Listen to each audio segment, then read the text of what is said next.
नमस्कार दोस्तों, CTET exam के लिए लगातार आपको एनसीईआरटी की क्लासेस प्रोवाइड करा रहा हूं। जो टॉपिक आपका रहने वाला है मुगल काल का रहने वाला है। पहली पार्ट की वीडियो मैं अपलोड कर चुका हूं। यह पार्ट आपका सेकेंड रहने वाला है। इसमें कुछ टॉपिक छूट गए थे जो कि अत्यंत महत्वपूर्ण है, जहां से परीक्षा में बार बार क्वेश्चन आया करता है। जैसे यहाँ पर बात करने वाला हूँ अकबरनामा और आईने अकबरी। आईने अकबरी और अकबरनामा से एग्जाम में बहुत सारे क्वेश्चन आए हुए हैं। इन्हीं लाइन से एग्जाम में 7 से 8 क्वेश्चन अब तक सीटेट के एग्जाम में आ चुके हैं, इसलिए ये लाइनें बहुत महत्वपूर्ण हैं। तो चलिए आपको समझा देता हूं। तो सबसे पहले आपको समझना क्या है अकबरनामा और आईने अकबरी। मैं अपने शब्दों में आपको समझा देता हूं। सबसे पहले आप समझ लो अकबरनामा क्या है। यहाँ पर लिख देता हूं अकबरनामा। अकबरनामा दरअसल एक किताब कह लो या ग्रंथ कह लो, है ना। एक ग्रंथ का नाम है अकबरनामा। इसकी रचना किसने की थी?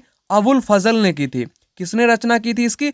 अबुल फजल ने की थी। अब सवाल उठता है अबुल फजल कौन था? तो अबुल फजल था अकबर का मित्र, दोस्त था, उसके दरबार का करीबी मित्र था, फ्रेंड था। किसका मित्र था? अकबर का मित्र था अबुल फजल, जिसने रचना की थी अकबरनामा की। जो अकबरनामा था ना, अकबरनामा, इसके 3 पार्ट थे। कितने पार्ट? 3 पार्ट। पहली पार्ट यानी कि पहली जिल्द में अकबर के पूर्वजों का वर्णन किया गया है। दूसरी जिल्द में क्या किया गया है? अकबर की शासन की जो घटनाएं हैं घटित हुई हैं उनका ब्यौरा आता है। तीसरी को ही बोलते हैं आईने अकबरी। तीसरे पार्ट को क्या बोलते हैं? आईने अकबरी के नाम से जानते हैं, जिसमें सारी चीजें सम्मिलित की गई हैं। पद, वेतन, सैनिक, रख रखाव, रीति रिवाज, त्योहार, ये सब कुछ आता है आईने अकबरी में। अब आपको समझाता हूं। देखो, अकबर ने अपने करीबी मित्र अकबर ने अपने करीबी मित्र दरबारी अबुल फजल को आदेश दिया कि वह उसके शासनकाल का इतिहास लिखे। अबुल फजल ने यह इतिहास 3 जिल्दों में लिखा।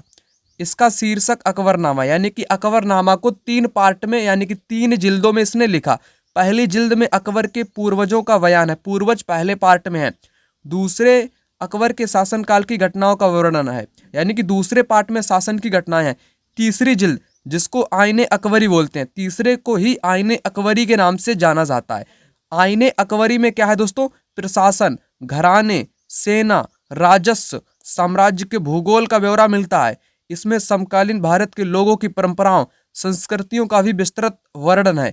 आईने अकबरी सबसे रोचक आयाम है। विविध प्रकार की चीजों, फसलों, पैदावार, कीमतों, मजदूरी, राजस्व, सांख्यिकी का विवरण देती है। कौन? आईने अकबरी देती है।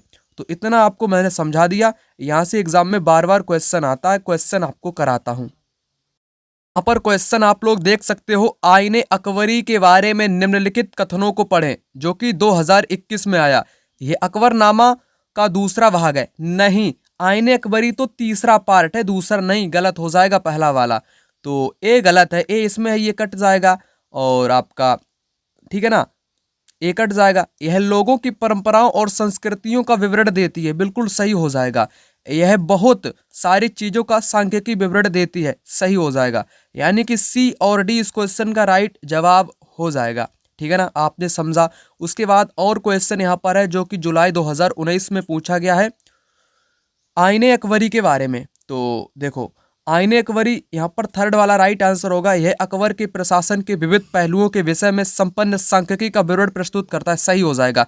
इसमें अकबर के पूर्वज नहीं, अकबर के पूर्वज तो पहले पार्ट में आते हैं। तीसरा पार्ट है आईने अकबरी। अकबर की शासन की घटनाएं दूसरे पार्ट में आती हैं, गलत हो जाएगा। यह मिर्जा हाकिम के द्वारा लिखा गया नहीं, अबुल फजल के द्वारा लिखा गया। किसके द्वारा? अबुल फजल के द्वारा लिखा गया। ठीक है ना। अकबरनामा शीर्षक के अंतर्गत अकबर के शासन 3 जिल्दों में से पहली जिल्द नहीं, ये तीसरी जिल्द है, पहली नहीं तीसरी जिल्द है। ठीक है ना। तो इस प्रकार से आपको समझाया मैंने। तो राइट आंसर आपका यहाँ पर सी विकल्प हो जाएगा। आपने यहाँ पर समझ लिया होगा। तो चलिए नोट्स में आपको एक बार और समझा देता हूँ ताकि अच्छे ढंग से आप इसको समझ पाओ। देखो, अकबरनामा, अकबरनामा की रचना अबुल फजल ने की। अबुल फजल अकबर का मित्र व दरबारी लेखक था, पहली बात कन्फर्म हो गई। अकबरनामा के 3 पार्ट, पहली जिल्द में अकबर के पूर्वज, दूसरी जिल्द में अकबर की शासन की घटनाएं, तीसरी जिल्द में अकबर, यानी कि जिसको आईने अकबरी बोलते हैं। और आईने अकबरी से ही एग्जाम में क्वेश्चन आता है। अकबर का प्रशासन हो गया, घराने, सेना, पद, वेतन, राजस्व, साम्राज्य का भूगोल, विविध प्रकार की चीजें, संस्कृति, रीति रिवाज, त्योहार, मजदूरी, राजस्व, सांख्यिकी विवरण आता है। तो इतना महत्वपूर्ण था आप लोगों के लिए, और वही मैंने यहाँ पर आपको कराने का प्रयास किया है। जितने भी लोगों ने अभी तक नोट्स नहीं लिए हैं वे सभी लोग नोट्स ले लें। नंबर आपकी स्क्रीन पर यहाँ पर शो हो रहा होगा, इस नंबर पे कॉल या मैसेज करके आप लोग नोट्स को प्राप्त कर सकते हैं। जिन लोगों ने नोट्स ले लिए हैं वो कमेंट बॉक्स में कमेंट करके नोट्स के बारे में यहाँ पर आप लोग बता सकते हो, ठीक है ना। तो आपको मैं यहाँ पर रिव्यू करके ही अच्छे ढंग से बता देता हूँ, तो आप लोग यहाँ पर ही समझ पा रहे होगे अच्छे ढंग से, तो आप लोग अवश्य रूप से ले लेना। अब आगे यहाँ पर बात करने वाला हूँ अकबर की नीतियाँ। नजदीक से एक नज़र, प्रशासन के मुख्य अभिलक्षण अकबर ने निर्धारित किए, इनका विस्तृत वर्णन अबुल फजल की अकबरनामा। तो अकबरनामा अब आपको पता चल गया होगा किसने लिखा था, अबुल फजल ने लिखा था। 3 पार्ट में इसने डिवाइड किया था, पहले में अकबर के पूर्वज थे, दूसरे में शासन की घटनाएं थी, और तीसरे में क्या था, आईने अकबरी थी। अब आपको समझ में आ चुका होगा। अब देखो यहाँ पर अबुल फजल के अकॉर्डिंग साम्राज्य कई प्रांतों में बटा था जिन्हें सूबा कहा जाता था। यानी कि जैसे कोई साम्राज्य है ये वाला, इसके कई हिस्से कर दिए गए हैं, तब इस हिस्से को ही सूबा कहा जाने लगा। प्रांतों के टुकड़े कर दिए गए थे, बांट दिया गया था, इसको ही सूबा कहा जाता था। सूबा के प्रशासक सूबेदार कहलाते थे, जो राजनैतिक तथा सैनिक दोनों प्रकार के कार्यों का निर्वाह करते थे। यहाँ से एग्जाम में क्वेश्चन आया हुआ है, जो सूबेदार का काम था क्या था, राजनैतिक काम था और सैनिक कार्य, है ना, राजनैतिक और सैनिक काम था। प्रत्येक प्रांत में एक वित्तीय अधिकारी होता था जो दीवान कहलाता था। पहले ये वाला क्वेश्चन आपको करा दूं, सूबेदार का काम क्या था, राजनैतिक और सैनिक दोनों प्रकार के कार्य। क्वेश्चन स्क्रीन पर आ गया जो कि दिसंबर 2021 में आया। अकबरनामा के अनुसार सूबेदार का कार्यभार था, तो क्या था इसका, राजनैतिक और सैनिक कार्यों का ये लोग निर्वाह करते थे। डायरेक्ट क्वेश्चन एग्जाम में यहीं से आया हुआ है, आप लोग यहाँ पर देख सकते हो, ठीक है ना। इसलिए कहता हूं नोट्स आप लोग अवश्य रूप से ले लेना। और आगे यहाँ पर बताया गया है, प्रत्येक प्रांत में एक वित्तीय अधिकारी होता था जो दीवान कहलाता था। कानून व्यवस्था बनाए रखने के लिए सूबेदार को अन्य अफसरों को भी लगाना पड़ता था। यहाँ पर आपने एक बात समझ ली, दीवान कौन था, दीवान कौन था, जो वित्तीय अधिकारी था। कौन, वित्तीय अधिकारी ही दीवान कहलाता था, पहली बात कंफर्म होगी। उसके बाद यहाँ पर 2 से 3 बातें महत्वपूर्ण बताई गई हैं। देखो, बख्शी क्या था, सैनिक वेतनाधिकारी, जो सैनिक लोगों को वेतन देने का काम करता था उसको बख्शी बोलते थे। सदर कौन था, धार्मिक या धर्मार्थ किए जाने वाला मंत्री, जो धार्मिक मंत्री था वह सदर कहलाता था। फौजदार था सेना नायक, और कोतवाल था नगर का पुलिस। तो इतनी महत्वपूर्ण चीजें हैं, यहाँ से भी एग्जाम में 1-2 क्वेश्चन आए हुआ है।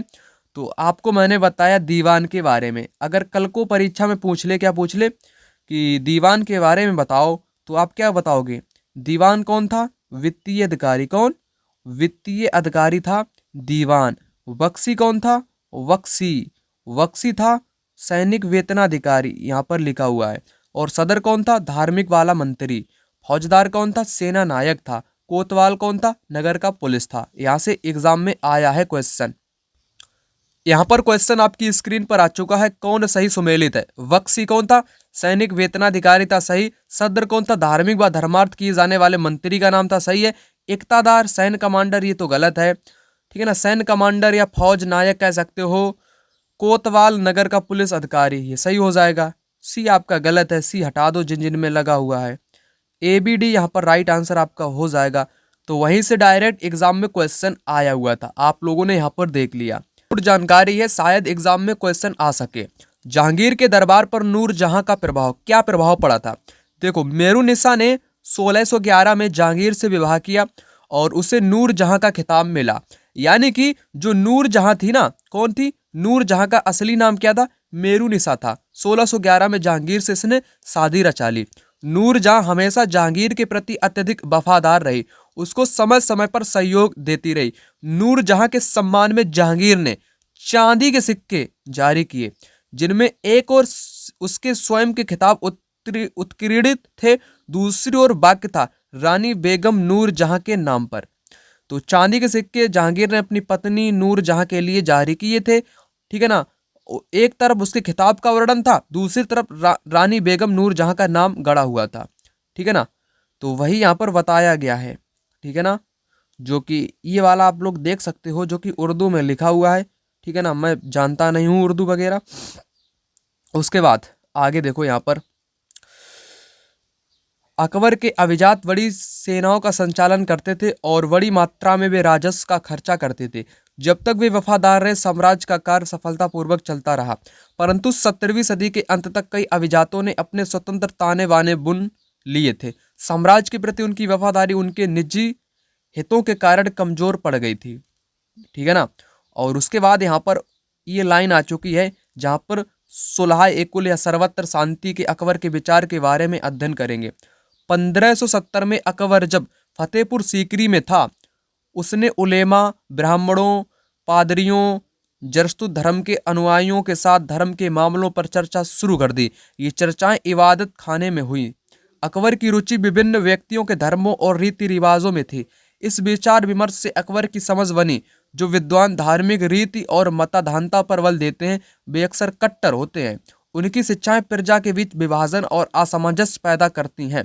ये अनुभव अकबर को सुलह कुल या सर्वत्र शांति के विचार की ओर ले गए, ठीक है ना। उसके बाद सहिष्णुता की यह धारणा विभिन्न धर्मों के अनुयायियों में अंतर नहीं करती है, अपितु क्या करती है दोस्तों, इसका केंद्र बिंदु थी नीति शास्त्र की एक व्यवस्था जो सर्वत्र लागू की जा सकती थी, जिसमें केवल सच्चाई, न्याय, शांति पर बल था। अबुल फजल ने सुलह कुल के इस विचार को शासन की दृष्टि बनाने में अकबर की मदद की थी। जो दोस्तों सुलह कुल का नियम था या विचार था अकबर का, उसका मित्र कौन था? अबुल फजल था, जिसने अकबरनामा किताब को लिखा था, अकबर की मदद की थी इसको आगे बढ़ाने में। शासन के सिद्धांत को जहांगीर और शाहजहां ने भी अपनाया था, सुलह कुल को, ठीक है ना। यहाँ पर महत्वपूर्ण चीजें थी, उसको मैंने जल्दी से आपको बता दिया। एक शब्द आप लोग यहाँ पर जान लो, मतधानता। ऐसी व्याख्या या कथन जिसे अधिकारपूर्ण कहकर या आशा की जाए कि उस पर बिना कोई प्रश्न उठाए उसे स्वीकार कर लिया जाए। मतधानता का मतलब होता है कि आप उसको स्वीकार कर लो बगैर प्रश्न किए वगैरह, मान लो, मान के बैठ जाओ। देखो एक बात मैं आपको अपने शब्दों में बता दूं, एनसीईआरटी में कुछ लाइनें कठिन होती हैं जिनको आप समझने में असमर्थ होते हो, तो मैं आपको दोबारा इस चीज़ को रिपीट कर देता हूं, क्योंकि क्वेश्चन यहाँ से एग्जाम में 2 से 3 आए हुए हैं, तो उसको आप लोग सबसे पहले समझ लो मेरे शब्दों में, ठीक है ना। देखो अकबर था ना, अकबर कौन था दोस्तों? अकबर, ध्यान से समझना, कहानी की तरह समझना, कोई रटने की आवश्यकता नहीं है आपको। अकबर था, इसने 1570 में फतेहपुर सीकरी गया भैया। कहाँ गया? फतेहपुर सीकरी गया। इसने क्या किया? सभी धर्मों के धर्म गुरुओं को इकट्ठा किया। धर्मों के धर्म गुरु को क्या किया? इकट्ठा करना शुरू कर दिया। इसने हिंदुओं के ब्राह्मण को इकट्ठा किया, मुसलमानों के उलेमा को इकट्ठा किया, और जो ईसाई धर्म के रोमन कैथोलिक थे ना, पादरियों को इसने इकट्ठा किया, और जरसुत के धर्म के अनुयायियों को भी इकट्ठा किया। और सभी इकट्ठे हो गए, सभी धर्मों के धर्म गुरु। फिर इन्होंने चर्चा करनी शुरू कर दी। ये चर्चा कहाँ पर हुई थी? ये चर्चा इबादत खाने में हुई थी। अकबर का एक इबादत खाना था, वहाँ पर ये चर्चा हुई थी। और जो चर्चा हुई थी ना, ये व्यक्तियों के धर्मों और रीति रिवाजों के बारे में हुई थी, ठीक है ना। ये चर्चा होती रही, अकबर आराम से सुनता रहा। तो अकबर की एक समझ बन गई। क्या समझ बन गई? अकबर की समझ बन गई, विद्वान धार्मिक रीति और मताधानता पर बल देते। जो धार्मिक जो विद्वान होता है ना, वो मताधानता पर बल देता है। मताधानता मतलब बगैर प्रश्न किए उसको स्वीकार कर लेता है, मताधानता पर बल देता है। जो अक्सर कट्टर होते हैं, उनकी शिक्षा प्रजा के बीच विभाजन पैदा करती हैं और असमंजस्य पैदा करती है। जैसे पंडित है ना, वो अपने बारे में एकदम ऊंची ऊंची बात करेगा और शूद्रों को नीचता दिखाएगा, तो इससे क्या होता है? समाज में असमंजस और विभाजन पैदा हो सकता है, ठीक है ना। तो वही यहाँ पर उसने समझाने का प्रयास किया है। इसलिए अकबर ने किसी भी धर्म को नहीं अपनाया, तो उसने सर्वत्र सुलह कुल के विचार को अपना लिया था, ठीक है ना। तो इसकी सहयोग किसने किया था? अबुल फजल ने भी किया था। यहाँ से एग्जाम में क्वेश्चन आया करता है, ठीक है ना। और जो सर्वत्र शांति का विचार था, इसमें सच्चाई, न्याय और शांति पर बल दिया। अबुल फजल ने इसकी मदद की थी। जहांगीर और शाहजहां ने भी इसको आगे अपनाया था। अब देखो यहाँ पर क्वेश्चन आपको कराता हूँ। अब यहाँ पर क्वेश्चन आप लोग देख सकते हो सुलह कुल के विचार के बारे में। यह विचार नैतिकता, ईमानदारी, न्याय, शांति की व्यवस्था पर केंद्रित था। बिल्कुल सही हो जाएगा। पहला तो आपका बिल्कुल ए तो सही हो जाएगा। देखो आगे, शासन के सिद्धांत जहांगीर शाहजहां ने पालन नहीं किया, ये तो बात गलत है। इन्होंने आगे बढ़ाया था, इन्होंने भी पालन किया था।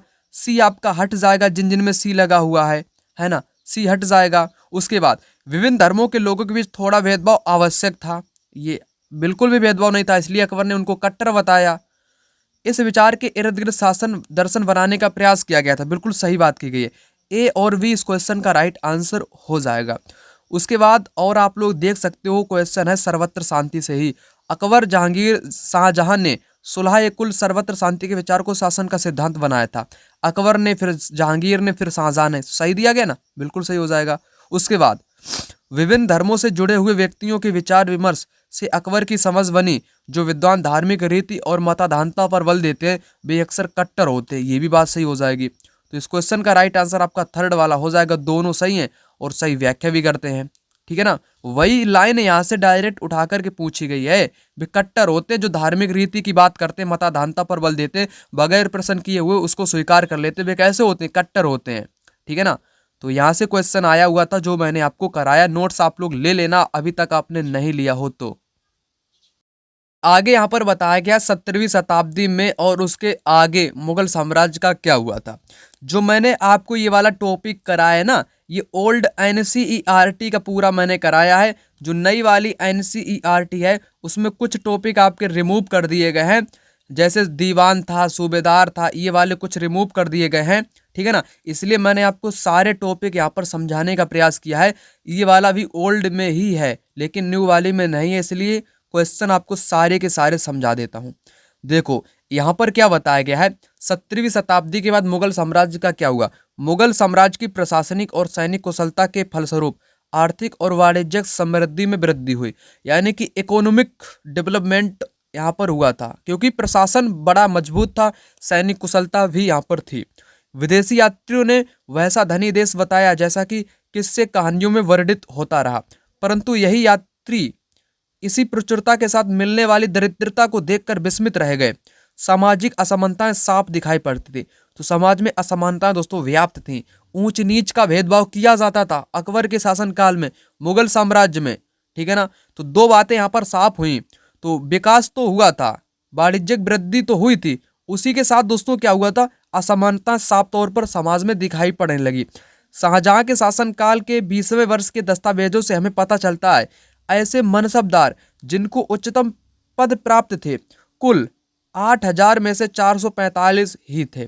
कुल मनसबदारों की एक छोटी संख्या 5.6% को ही साम्राज्य के अनुमानित राजस्व का 61.5% स्वयं उनके एवं उनके सवारों के वेतन के रूप में दिया जाता था। देखो ठीक है ना। उसके बाद आगे यहाँ पर मुगल सम्राट उनके मनसबदार अपनी आय का बहुत बड़ा भाग वेतन और वस्तुओं पर लगा देते थे। इस खर्चे से शिल्पकारों और किसानों को लाभ होता था, चूंकि वे वस्तुओं और फसल की पूर्ति करते थे, परंतु राजस्व का भार इतना था कि प्राथमिक उत्पादों किसान शिल्पकारों के पास निवेश के लिए बहुत कम धन बचता था। इनमें से जो बहुत गरीब थे मुश्किल से ही पेट भर पाते थे। वे उत्पादन शक्ति बढ़ाने के अतिरिक्त संसाधनों में, औजारों में, अन्य वस्तुओं में निवेश करने की बात सोच भी नहीं कर सकते थे, सोच भी नहीं सकते थे, क्योंकि उनके पास पेट भरने तक का नहीं था। ऐसी अर्थव्यवस्था में ज्यादा धनी किसान, शिल्पकारों के समूह, व्यापारी, महाजन ज्यादा लाभ उठाते थे। तो निष्कर्ष निकलकर सामने आता है ऐसी व्यवस्था जो थी, जो गरीब थे वो तो मर ही रहे थे ना, उनको पेट पालना बहुत मुश्किल पड़ रहा था। जो धनी थे धनी वाले और धनी होते गए, व्यापारी और धनी होते गए, इन्होंने ही लाभ उठाए थे। देखो मुगलों के कुलीन वर्ग के हाथों में बहुत धन और संसाधन थे। कुलीन वर्ग मतलब कि जो मध्यम वर्ग था। क्रांति जब होती है ना, क्रांति कौन करता है दोस्तों, यहाँ पर साफ कर देना चाहता हूँ, क्रांति हमेशा मध्यम वर्ग से ही होती है। मध्यम वर्ग से ही क्रांति हमेशा होती है। ये बात सुन लो आप, इसको आपको स्वीकार करना पड़ेगा। क्रांति हमेशा मध्य वर्ग के लोगों के द्वारा ही होती है। ठीक है ना, जो बीच वाले लोग होते हैं। 17वीं शताब्दी के अंतिम वर्षों में वे अत्यधिक शक्तिशाली हो गए। जैसे जैसे मुगल सम्राट की सत्ता पतन की ओर गई, यानी कि खत्म होने को कगार पे आई, वैसे वैसे विभिन्न क्षेत्रों में सम्राट के सेवक स्वयं की सत्ता के शक्तिशाली केंद्र बनने लगे। इनमें से कुछ नए वंश स्थापित होने लगे। हैदराबाद एवं अवध जैसे प्रांतों में अपना नियंत्रण जमाया। यद्यपि वे दिल्ली के मुगल सम्राट को स्वामी के रूप में मान्यता देते रहे, तथापि 18वीं शताब्दी तक साम्राज्य के कई प्रांत अपने स्वतंत्र राजनीतिक पहचान बना चुके थे। इनके बारे में हम 10वें अध्याय में चर्चा करेंगे, नेक्स्ट टॉपिक में बात करेंगे। ठीक है ना। तो टॉपिक हो जाता है यहाँ पर खत्म। कुछ अन्यत्र और यहाँ पर ओल्ड में दिया गया, उसको भी आप लोग जान लो। विदेशों की बात करी गई यहाँ पर, राजा और रानियों, किंग एंड क्वीन। 16वीं सदी में मुगलों के लगभग समकालीन संसार के विभिन्न भागों में कई महान राजा रानियां थे। जैसे भारत में उस दौरान मुगल हो रहे थे भारत में, तो उस दौरान ना विदेशों में भी राजा रानी महान हो रहे थे, उन्हीं को देख लेते हैं थोड़ा बहुत।